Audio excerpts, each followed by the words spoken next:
Right, good afternoon everyone. I'm going to speak about obstetric iatrogenesis in Singapore. I'm originally from Singapore and I'm a migrant to the Netherlands. Also because of motherhood, like literally I got my visa by proving that I have 3 children who have a Dutch passport. So Singapore is a tiny island at the tip of Peninsular Malaysia in Southeast Asia, and it's really well known for its affordable and excellent healthcare. We have medical tourism from the Middle East and also in the region, like Malaysia, Indonesia. They come to Singapore for all kinds of medical treatment, including as well giving birth. So my study is based on my Ph.D. research, which is based on ethnographic and autoethnographic fieldwork done in 2021. I was pregnant with my last child as well when I was doing the fieldwork, so I kind of took the chance to get into all the hospitals in Singapore to do fieldwork.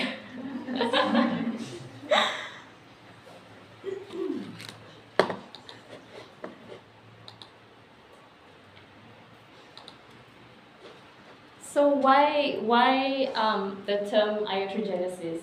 Because in Singapore, the context is that society is very medicalized.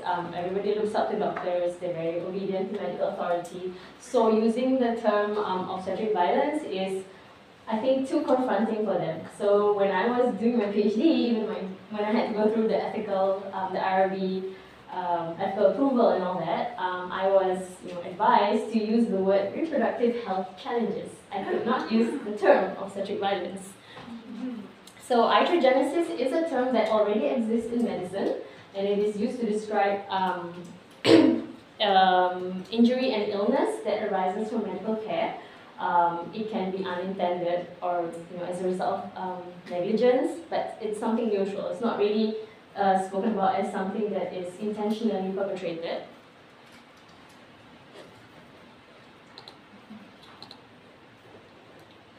So in the feminist literature, there is a paper by Lisa and Davis Floyd where they use this term and they define it as being the spectrum of from intended disrespect, harm and abuse to the unintended harm, the inclusion or omission of that results in physical or psychological harm to the mother or baby. And they use the two terms too much, too soon, and too little, too late to kind of cover. I mean, we've seen examples before this.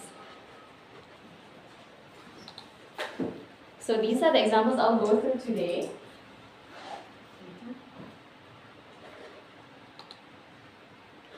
And also building on Davis's work on obstetric racism, this is in the context of Singapore. I'll talk about the case of Malay Muslim women. This is something that we see as well.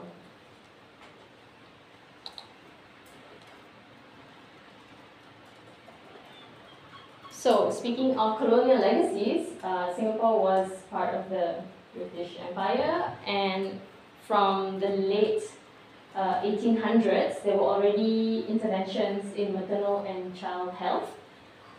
And they very specifically focused on Malay women as the natives or the indigenous women as a source of trouble, because we have indigenous birth attendants that we call bidan, and the Malay women did not want to go to hospital and did not want to go to the European nurses. They wanted to stay in the village with their bidan.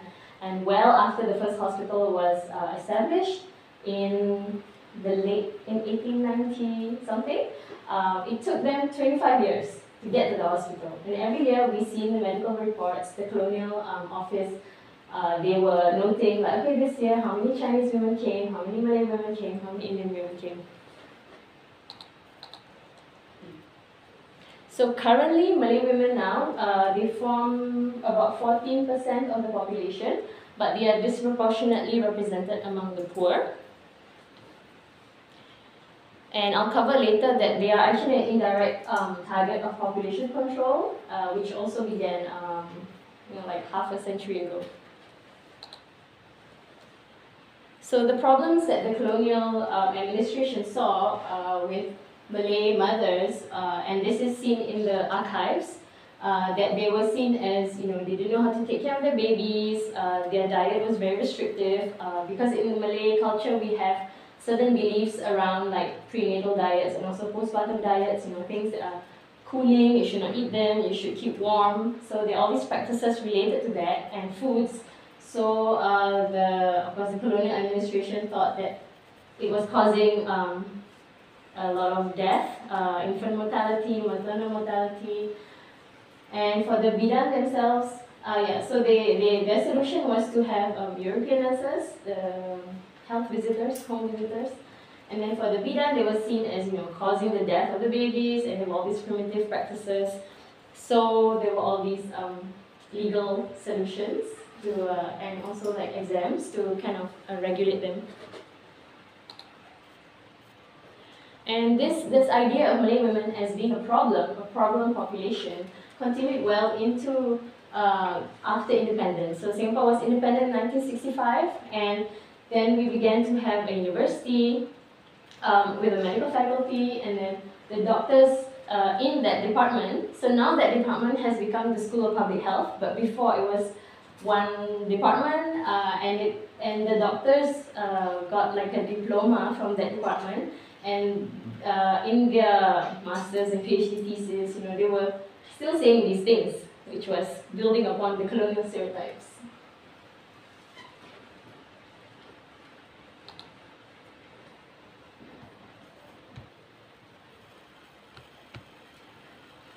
And so well into the 90s, 2000s, still the same idea. Now we just have medical legitimacy because now they can say, well, in the medical journal, the women are more prone to these conditions, therefore they are high risk, therefore it justifies interventions done on them. So these were two women that I interviewed in 2021.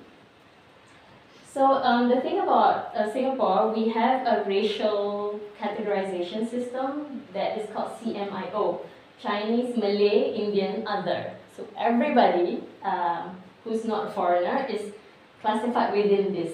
So there's a whole like debate around who is Chinese CMIO. But the thing is, because we have that on our identity cards, then that's how you're treated, by what racial category you're put in. So you could look like something else, but then on your card it says something else.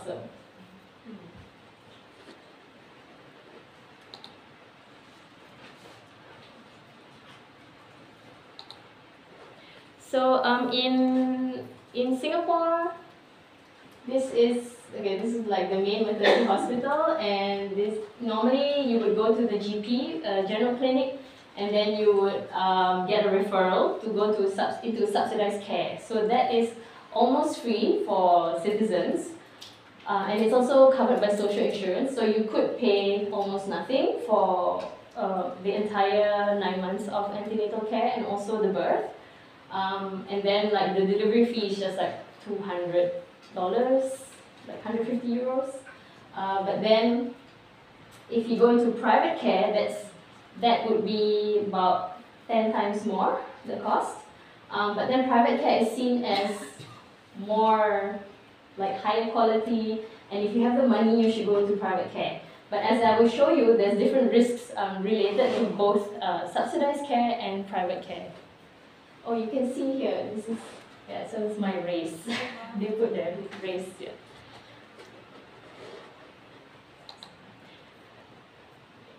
And this is the subsidized clinic, and then this is the hotel lobby. No, this is the private clinic. As you can see, it looks really nice.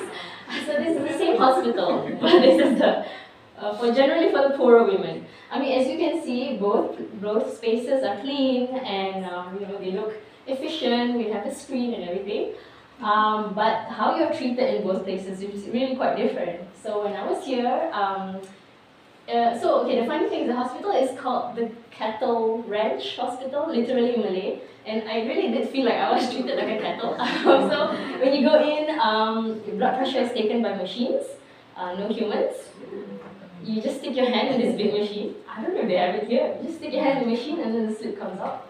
You have to take your height and weight of the machine, and then when you do like the urine strips, you go into the toilet, you go into a cubicle, you do your urine strip, and then you come out this way, and then there's a window straight into the nurse's room where you show the strip, and then you throw the urine strip, and then you can leave the bathroom.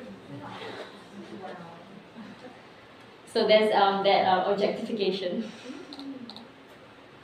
And in the private clinics, there are representatives from, for example, such companies. And they approach you in the waiting room, trying to sell you these services. So yeah, the difference between the two clinics, objectification, we have generally it's junior doctors that staff these clinics, and they spend 5 minutes with you in the room and you see a different doctor every time. And then in private clinics, you have more of the issues of profit seeking, the commercialization of medicine, and you risk too much too soon, because you are charged for every single intervention you get, every single piece of gauze, every single bolus of medicine. So for all women giving birth in Singapore for the first time, this is one of the risks, is a routine episiotomy where they don't ask, they just tell you it's going to happen. So for them, it's considered that they already informed you. But it's like, okay, I'm going to cut now, and then they cut. So it's not really informed consent. And there is medical justification for it. So it's seen as easier to heal. Because, if you tear naturally, they say, oh, it's jagged, and then I have to repair layers. Whereas if I just cut it, I can just repair it all at once. So this is from a birth class with some doulas, and they do inform the women their clients that they teach about all these possible medical interventions that can happen. So these are the experiences of some of the women with regards to episiotomy.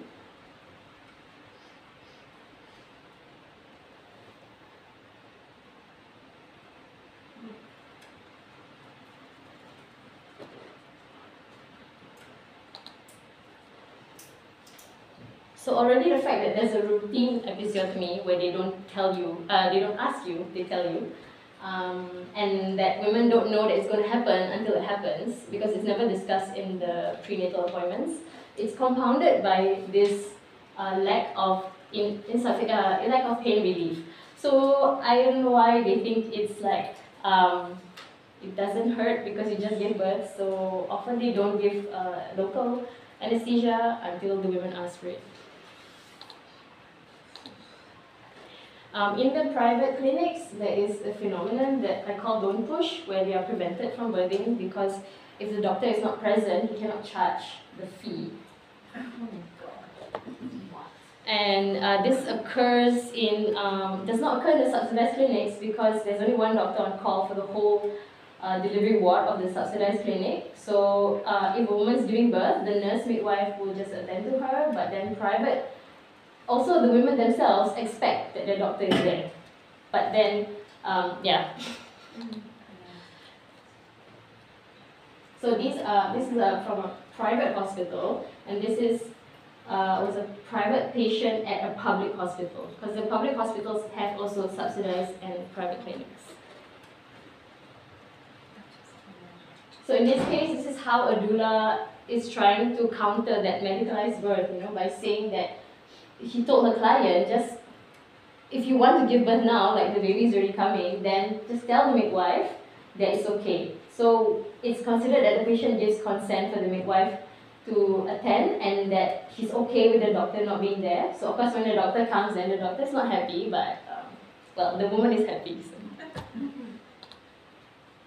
And also for the women that subsidized clinic, there is this very nice sounding scheme that is actually a combination of a eugenics-based sterilization scheme in Singapore that began in the 60s to lower the birth rate, and it's combined, it's a series of financial incentives and disincentives.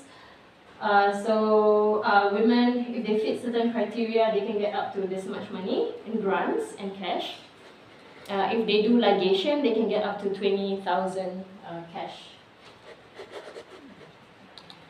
And they, it's been, the women I spoke to that were in this scheme, they said they were approached while they were in the subsidized ward. So the day after they gave birth, they were waiting in the recovery ward, and there was a social worker who came and introduced herself and said like, are you aware of this scheme? You know, we have it if you fit the criteria. You can, if you undergo contraception for the next 25 years, you can get this much money in grants. And all the Malay healthcare workers that I spoke to were aware of this because they see it happening in the hospitals. But it's not something that they can speak up about. And also another thing is from the colonial times. From the colonial times, the women, the poor women at the hospitals who get free maternity services, they are considered what I call a captive population for studies, and I've seen this in the like the thesis done by the doctors in that university department, that they use data from women from these clinics because the women have no choice, so they, and up till 2017, 2019, we see that there are still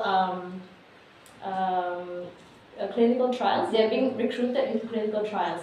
For example, like epidural drugs, they have they're testing 3 different drugs for epidural. If you want to join our clinical trial, we will waive your fee. And they can be as young as, you can see, as young as 17 years of age, they can be recruited. This is a poster for another study, but yeah, 17 is like standard because again, this is the clinic, subsidized clinic is for poorer women and where you also have younger mothers. So just some final thoughts, which is that, because Singapore, you can think of it more of like a city. It's really small, it's only like 40 kilometers east to west. We have only 3 maternity hospitals with a total of maybe 50 beds in the whole country. So it's very easy to implement a policy that is very highly medicalized. But we have also, we have a whole movement of Muslim doulas. So they are trained in the doula certification, but a very specifically Islamic focus. It's by the organization called Amani. If any of you know it.